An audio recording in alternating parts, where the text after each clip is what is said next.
Hey everybody, Isaac Brooks here back with another video, and today going over the results of what happened at the Royal Rumble this year. And they started off pretty strong with returns tonight, with returns last night rather.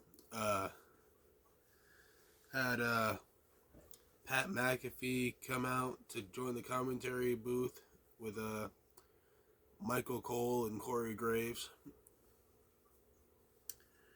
And the first match of the night was the women's Royal Rumble match. And before I go any further than that, I'm going to try something a little different this time around and go over the entries in order. So first we had Natalya at number 1. Then a return of Naomi at number 2. Then we had Bayley at number 3, Candice LeRae number 4, Jordan Grace from TNA, the current what do they say, Knockouts champion or whatever. Then it had Indy Hartwell, Asuka, Ivy Nile, Katana Chance, formerly known as or still kind of known as Kazy Catanzaro. Then Bianca Belair, Kairi Sane, Tegan Knox, Kaden Carter, Chelsea Green, Piper Niven, Xia Li, Zelina Vega, Maxine Dupree,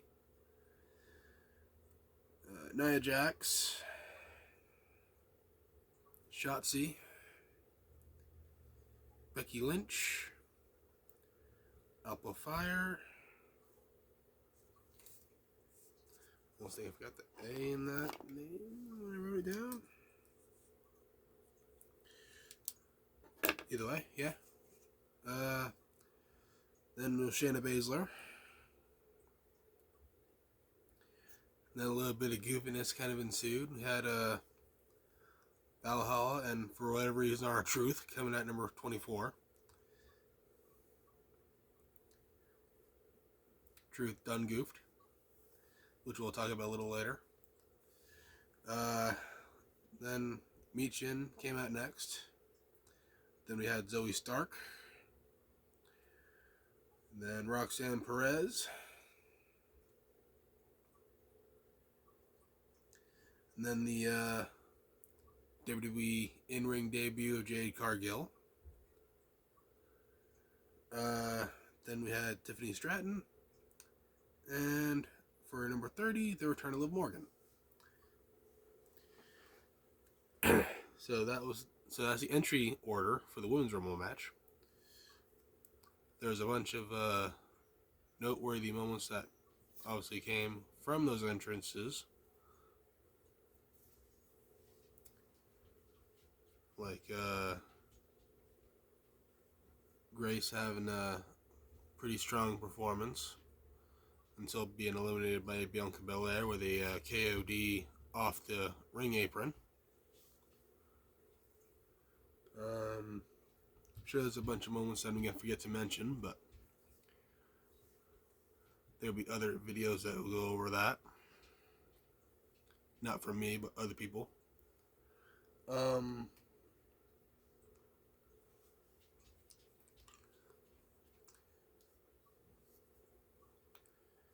But yeah, the Women's Royal Rumble was pretty good. Fairly impressed by Jade Cargill. Heard and seen some of her stuff in AEW, but seeing kind of as it was happening is a whole different experience. Even though I was just watching on TV. Either way,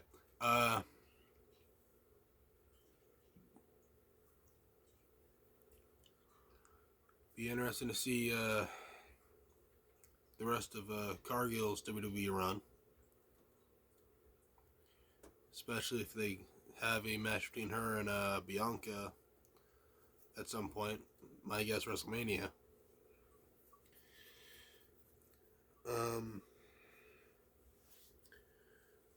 Then got down to, can't even remember the final four.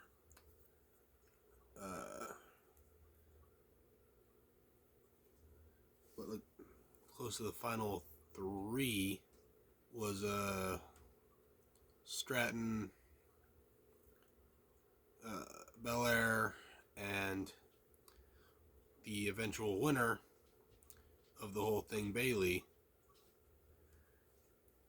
Stratton was holding on to Bianca by the braid, trying to keep herself in the match.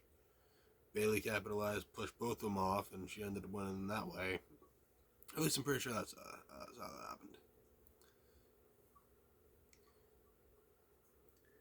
So yeah, Bayley is going on to WrestleMania. Challenge the champion of her choice. And I'm sure a lot of people's going to either expect her to continue the plan and challenge Rhea Ripley for her title. But the way I see it, they'll probably have like a little more of the tease of damage control separation and Bayley challenge Io Sky for her title instead. But we'll find out in the coming weeks.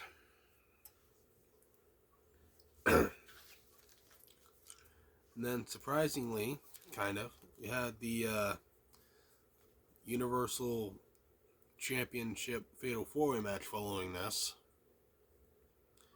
Almost would have expected that a little closer to the main event, but so yeah, Randy Orton, AJ Styles, and LA Knight challenging Roman Reigns for the championship. And as you expect, a lot of close calls for all of them. High-paced action. Solo got involved. The time that Randy was like very close, almost like this, to having Roman beat. But Solo dragged the referee out of the ring, as one would expect. Because even if you have like the whole twist of having more than one person challenging Roman, as of late it's gotten really predictable, especially if they don't try to have a stipulation to keep the bloodline out. Even then, that wouldn't really matter.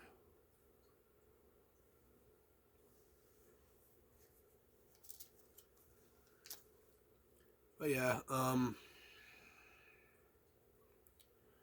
after that, Solo helped try to stack, Randy and Knight.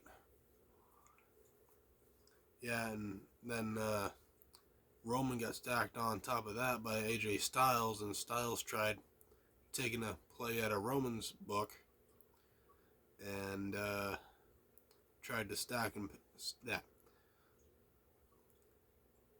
pin, but all of them kicked out of that. And bunch of stuff later, Roman Reigns is still Universal Champion. And you notice how I'm not saying undisputed, because they really should drop the undisputed bit. I mean, I know it makes it sound a lot more cooler and dominating or whatever, but how can it really be undisputed if, for one, he's not around to defend it that often, and two, there's another world title around, that with Seth Rollins on the World Heavyweight Championship.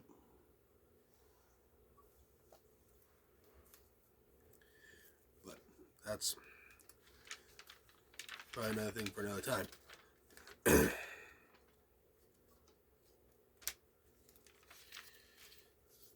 then after that, it was Kevin Owens challenging Logan Paul for the United States Championship. And as you'd expect, Logan Paul did a lot of his cheap tactics, like throwing Kevin Owens into the ring post arm first, and all other stuff.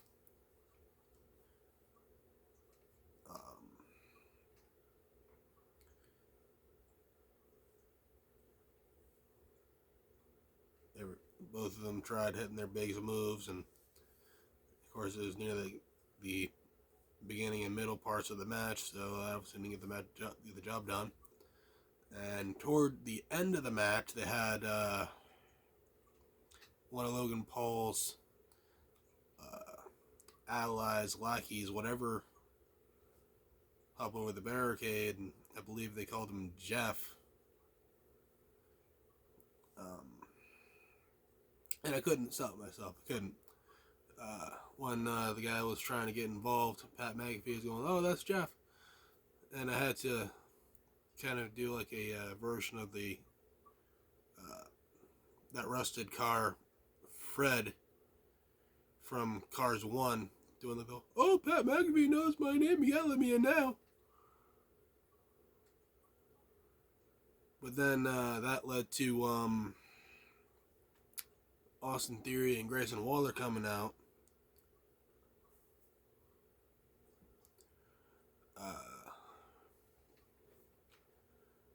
And was it Austin or Grayson? I can't remember. One of the annoying a-holes grabbed the Nux and slid it into the ring for Logan to use.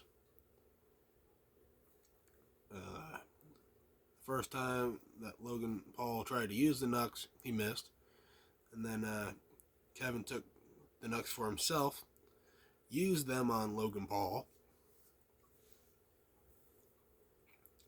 Got the 1, got the 2, and before the referee went 3, noticed the Nux on Kevin Owens' hand and called for disqualification.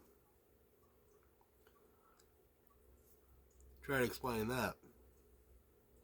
Because I'm sure if Logan Paul did the exact same thing, he just still would have got the 1, 2, 3 anyway.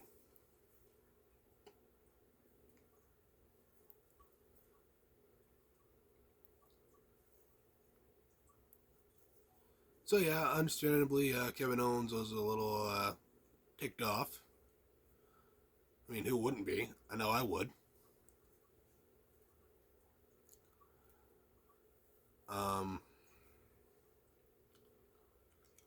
Placed Logan Paul through a table, the announce table, and then as he was walking off, took a cough drop. One of the cough drops that they had on top of the announce table for the commentators.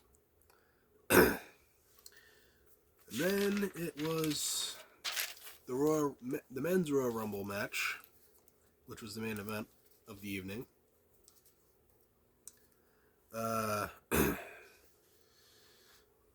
And the entry order for that was Jey Uso number 1, followed by Jimmy Uso. So they kind of teased that matchup. Then it was Grayson Waller. Then the return of Andrade. Then we had Carmelo Hayes from NXT. Then Shinsuke Nakamura. Then it was Santos Escobar. Followed by Karrion Kross. Dominic Mysterio.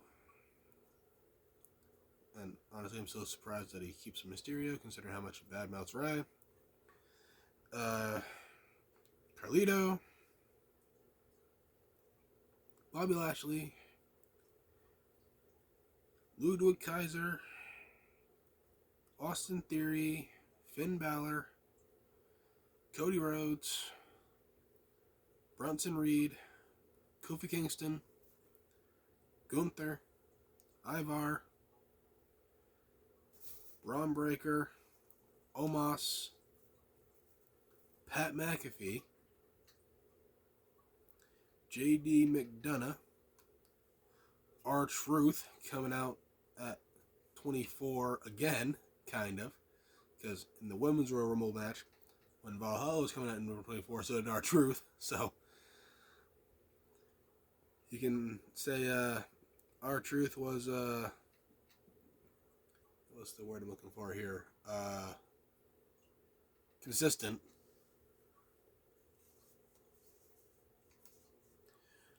And then following him was the Miz. I almost said R-Truth twice. So Miz follows Truth in the match. And then it was Damian Priest. And then CM Punk. Followed by Ricochet, Drew McIntyre, and Sami Zayn. So yeah, a lot of memorable moments in this match as well. Like Andrade's return and the Usos stare down to kick it all off. Pat McAfee's surprise entrant, because they had like Omos and Braun Breaker, where Pat was looking to enter, and McAfee climbed up to climb out, and climbed back in again, before ultimately eliminated himself.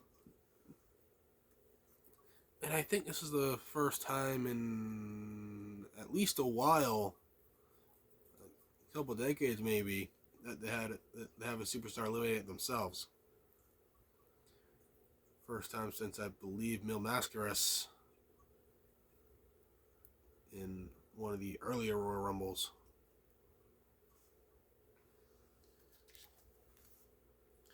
And funny moment with R-Truth, not aside from just the other moments earlier in the night. Truth came out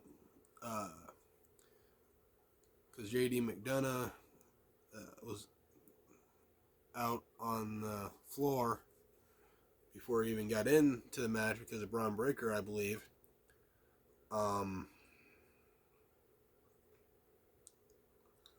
Tossed JD in.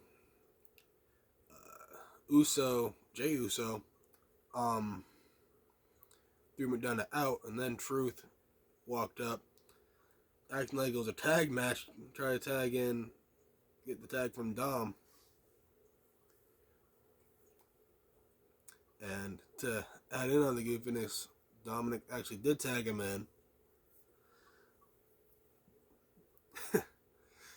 R-Truth, man, I'm telling you. And then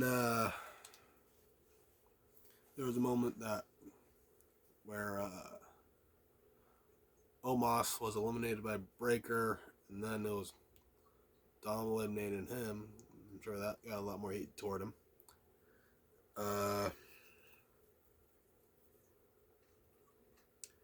And for the final four, I know I'm kind of skipping a bunch, but like I said, there'd be other people that would go a little more in depth on their channels and whatnot. So yeah, the final four, I believe, was Drew McIntyre, Gunther, Cody, and Punk. And then, of course, that led to the final two being Cody and CM Punk. There were times that looked like either one of them was going to win. There's a moment where Punk was having Cody up in the GTS position, and they were a little too close to the ropes, and either one of them could have almost fell out, but they saved themselves. And toward the end of the match, Punk was going for another go to sleep, and as soon as what I'm about to say, he said, came out of his mouth, it was like instant, like, okay, we know Cody's gonna win now, because Punk said, "I didn't wait 10 years to lose to Dusty's kid." So yeah, Cody, a little bit after Punk said that, tossed him over the rope, and Cody becomes the first superstar in close to a little over 2 decades.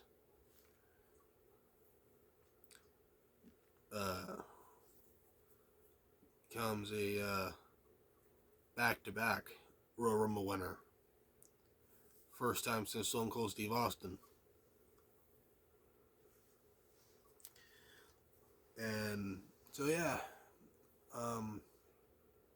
Cody's gonna go on to WrestleMania and hopefully finish the story against Roman Reigns. And I know a lot of people are complaining like, oh, CM Punk needed that to lead up to his match with Seth Rollins. I mean, yeah, sure, that would have been a good way to do that, but we also got the Elimination Chamber coming up, and they could have the winner of the men's Elimination Chamber match go on to face Seth Rollins. So Punk can still try to get his opportunity for that match there. So yeah, anyway, that's pretty much it. A lot of the surprises that some people were expecting to happen didn't happen. Like, we didn't get AJ Lee, like a lot of people were speculating about. But, you know, for what it was, the event was decent. Even with all the frustrating elements, like Logan Paul still being United States champion and all that.